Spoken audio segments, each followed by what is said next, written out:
cue the the mustache and Corvette music. Not really Corvette, it's Camaro music. It's Facts of Your Friends time. Let's do it. We've got to get some different music. Kelly's just going to... this goes so good with your dragon tattoos. Just the music. Just feels like a dragon tattoo. And if Karate Kid 7 came out.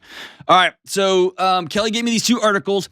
One of the things I want to do that we've begun doing on Facts of Your Friends is taking things that are non-pathological, meaning they're not in the DSM. They are not, you wouldn't go to a doctor and get diagnosed with this, but that it's made its way into the vernacular. It's something that is just made its way into the world, and we hear it all the time. Like, I've got overachieving anxiety. No, you don't, because that's not a thing. It's not real. It's not a thing. So today she handed me this, and it's called hurry sickness. Hurry sickness. Or constant panic and rush is another way they say it. But tell me if this sounds familiar. I don't even see an author here. It's just written by mindtools.com. Tell me if this sounds familiar. You rush into work late again after doing the school run and navigating through traffic. When you open up your computer, there are so many email and message notifications that you don't even know where to start. Then you realize you're late for a meeting, so you rush off, half walking, half running, and you grab a seat in the meeting room. A few minutes later, you realize that you're double booked, and you make your apologies and dash off to join a conference call. You're late to the conference call. Your day ahead looks just as hectic, so while you're on the phone, you reply to emails marked urgent, check your calendar, and reply to several messages. And there's no let up even after you arrive home. You somehow juggle cooking a meal, putting the kids to bed, doing some housework while preparing for a presentation that you're giving in the morning. And then when you finally get to bed, your mind is still racing, worrying about all the things you still haven't been able to get around to and will have to tackle tomorrow. Does this frantic sense of always being on the go seem familiar? People with hurry sickness think fast, talk fast, they act fast. They're always going from thing to thing to thing to thing to thing. I didn't know the phrase hurry sickness. I hadn't heard that before, but there is this sense that this is the age we're in, and it's been roundly debunked in scientific studies. This idea of multitasking. It's not real. It's impossible. Your brain can't do it. So when you are listening to your kid, checking your email, also have the radio going, and you're watching a TV show in the background, and your husband's explaining something to you, your brain can't absorb all of that at one time and make sense of it. It's just toggling back and forth. And so you're getting pieces of different information. You're getting pieces of experiences all at the same time. And so you're not ever anywhere. That's been the biggest revelation. I'm not really anywhere ever. And I end up driving my car 500 miles an hour to work. I'm running out the door. I'm speeding to work, or I'm frustrated. I'm late to this first meeting. And because I'm late to the first meeting, I'm going to be late to every other meeting. And then somebody stops me and they're like, hey, I'm hurting. My mom just passed away and I want to stop and talk, but I've created a schedule for myself. I've got no margin. Then I feel guilty, and it just never stops. And then I take that energy and I look at my kids, and that energy is like a laser, and it melts them. They can't handle that much focus. Like, what do you need? And I hear my 6-year-old, my 7-year-old, she's just stumbling through the words. She's like, and I'm like, what, hon? What do you need? Right. And then they get it too. Hurry sickness.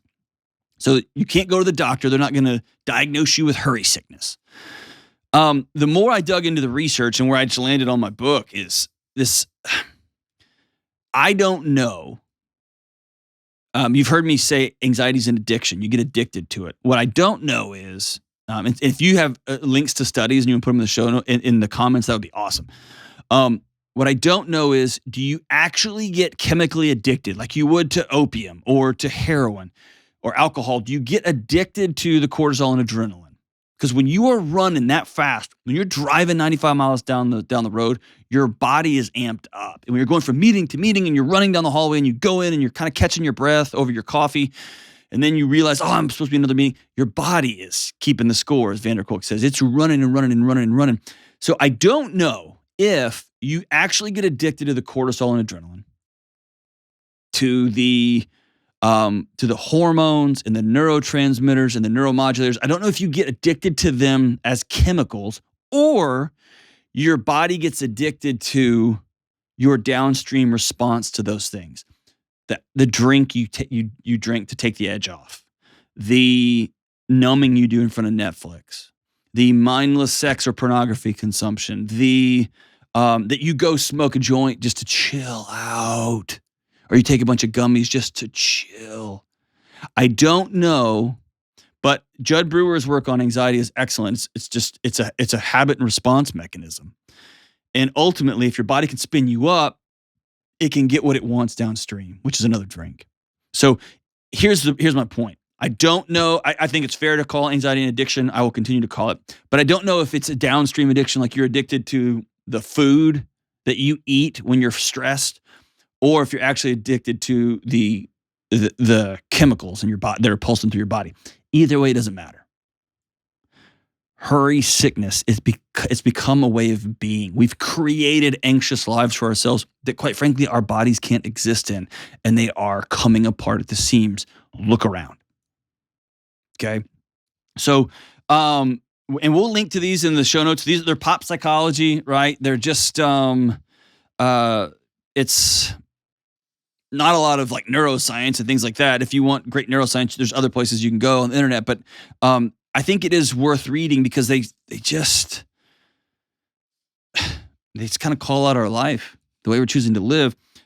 Here's a couple of things you can do here. Made some notes here. Let me see where number one, know this. Flying around the world is making things worse. So stop. Stop. This was the big revelation for me. Not that I had to figure out what new planner was going to help me toggle all this, or what new apps were going to help me. That's the last 10 years. If you just get the right planner, you just do all this and yoga and mindfulness training, you're cool. Or if you just get these apps, they'll help organize you. My friend Joshua Milburns with The Minimalist says that organizing is just well thought out hoarding, right? And you can hoard with stuff, or you can hoard with activities, or you can hoard with thoughts that never stop, right? So I have to know out the gate, this is killing me. It's making me very hard to be in relationship with. It is not helping my work performance. It's not helping my parenting or marriage performance. It's not helping my engagement with my community. It's not helping other people in my life feel loved. So stop. That's number one. Okay. Underneath that, number two, I have to learn how to be clear about what I need, about boundaries. I can't do that. I have to learn how to say no to my kids. I want to play soccer, and I want to do ballet, and Mom, can I get a horse? You can do one thing. You can do one thing. You get to choose, but you get to do one. I have to say no when the boss says, hey, can you take on this other thing too? I have to say, no, man, I'm maxed right now. If you can give me 1 week, I'll have created some space and I can take that on. But just saying, yeah, you got it. And then being pissed off that your boss came to you for it. Then being pissed off that you have no more time. Being pissed. So here's a good example. I agreed to a book deadline on January 15th. I agreed to it. I said, I'll have it done.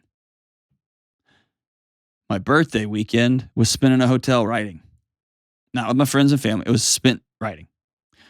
Christmas Eve, I turned in a chapter. Christmas Day, after we opened up presents and everyone's kind of on a sugar rush, and I did some more writing. And I can be mad at the publishing arm, my publisher. I can be mad at dude, I chose this. I agreed to it all. So I have to get clear about my needs. I need to spend time with my family on Christmas. I need to have my birthday weekend so I can celebrate that with my kids and my wife and my friends. Here's what I need. Here are my boundaries. I've got to say those things out loud. And I have had to learn over time how to do it. And I still, like I just mentioned, I still stumble, still fall. Right? Number three, here is a practical thing.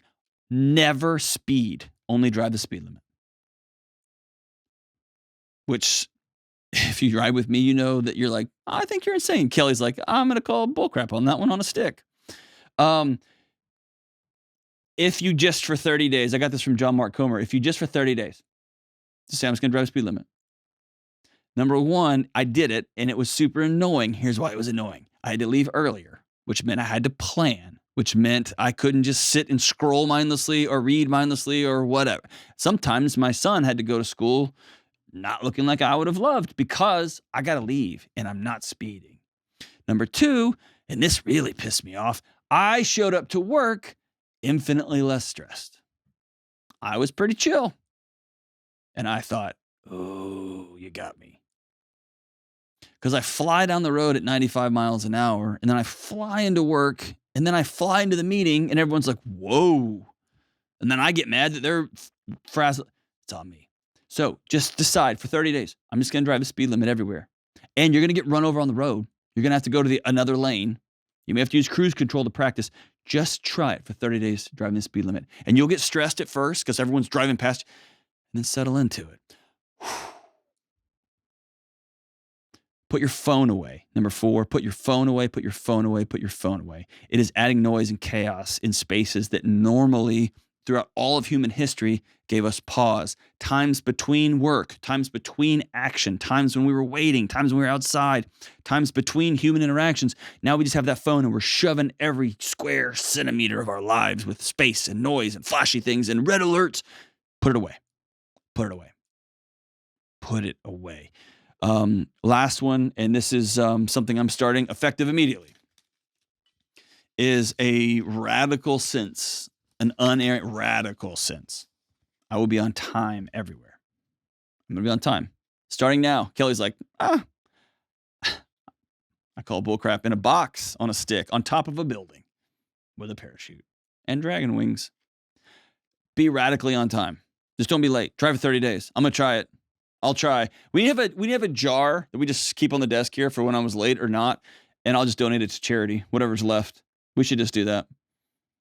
Remember there was a one point in time you were going to give me like $5 every time you said something, and we got up to like $100 something. I still haven't seen that either, so. Here we go. There's Kelly. Always just. And I would also like to point out that you didn't start the not be late thing today. No, I'm starting anew today. Okay, because we were late starting today. I just said starting now. Okay. Unbelievable. Yes, you're right. It is unbelievable. You may need to get a new boss too, or work somewhere else. Hashtag just saying. Hurry sickness. Here's the deal. Look at your life and your calendar and look for this one precious thing. Space. Margin. A gap in your calendar. And if you don't have it, find it. If you don't have it, let your needs be heard. And yes, I hear you single moms with 3 kids or single dads, and you're just like, dude, I don't have to. I get it. You're in a season. I get it. This might be something that you work towards over time. But hurry sickness is drowning you. It's not a real thing. But an anxious lifestyle, an anxious world is burning a hole through you and those you love. Stop. Stop and try to build something different.